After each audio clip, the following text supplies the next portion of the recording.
pleased with the pressure you're able to get on Brantley today. You just talked about that, and it seemed like, most of the time you did blitz Gilmore there on the one, but most of the time you were able to do it with 4 as you had hoped. Yep, pass rush was a lot better, obviously. And I thought overall our football team, the most pleasing thing to me defensively is that we didn't lose our poise. We didn't play particularly well early in the game. There were a lot of mistakes. We were cleaning up every time we got them off the field. But they didn't lose composure like I thought we did last week and start making mental errors. And that stayed together pretty well. And the only nasty play, the real ugly play, was as much my fault as anybody. We got a little greedy and we brought pressure to try to get to the quarterback. Felt like they'd probably take a shot up there at midfield when they got the ball. And it was very soft on that run play where it creased in there.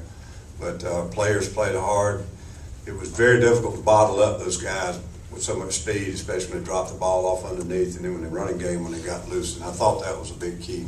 But starting with the pass rush, no question, that helped a lot because we didn't have to get in pressure defenses too much. Here to Glenn. Coach, seems like that stretch play is the one running play. It seems to keep constantly coming up. Yeah, that was their best run play, and it was just simple stuff. I mean, guys getting reached, a couple guys jumping out of the gap, not maintaining gap control. I thought when they were running the one-back zone early in the game, we had a linebackers too deep, had moved them up a little bit. But the big nasty play, we were in a little outside pressure, bringing people up the field. They hit the crease in that. But Florida's probably, since Georgia, they're the most athletic offensive line we've played against, and we knew we were going to have a tough battle with them. I think they're very good up front, especially in the running game. Ellis, talk about tackling. I thought you guys tackled pretty well, and then those 2 goal line stands where they get out just a field goal. I thought the element of tackling where we kept good angles and got to people was good. I thought that we missed some tackles. I'll be a lot anxious to see it on film. At times my eyes were on a particular player, but we had some times in the backfield where we hit people and didn't get them on the ground.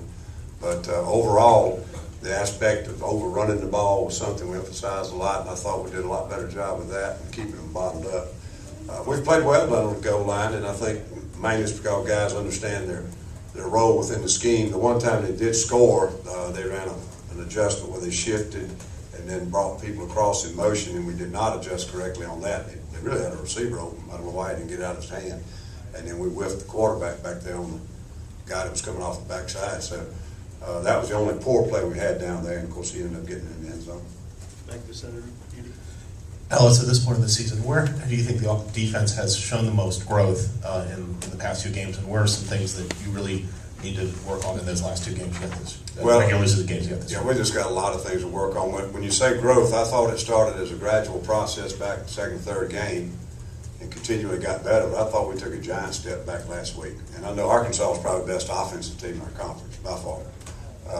But still, I thought we took a step backwards last week. And then I thought we improved in that area this week. But I would say that, I don't know of any one area that's continually gotten better other than when we've got all our guys in the secondary healthy and they can all play. We've got some depth and we've got some guys that can match up on some people.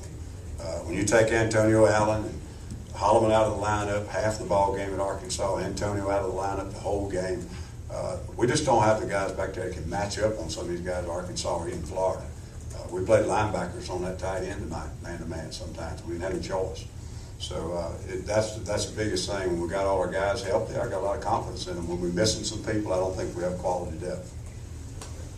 Ellis, along those lines, what did you think, first of all, of Bryson Williams? You seemed a little concerned this week about how he might play. What did you think of him and DJ playing with the foot and the 2 big tackles down there on the stands? Those 2 guys, your thoughts on that? Well, I'm real proud of the fact that they worked through it. A lot of our mistakes early in the game, Bryson was confused, and DJ did not have a good week of practice because we had to keep him off his foot, and he made some big-time mistakes. Those mistakes were not that costly early in the game. It could have been.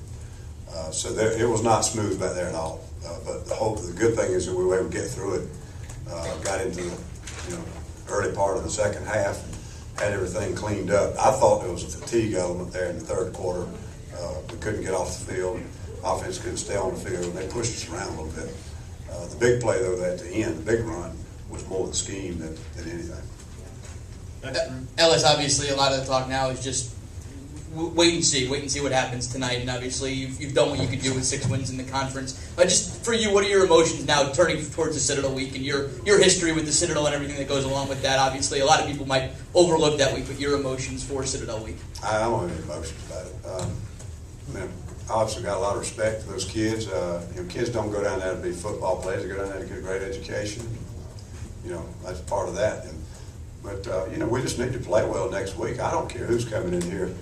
They're college football players, and if we stink it up and we don't play well, they'll embarrass you and make you look bad. So we've got to get better. My biggest concern about next week is that we're going to have to play a wishbone scheme, and we're not going to have anything that's going to be in continuity to improve ourselves in going toward the Clemson game.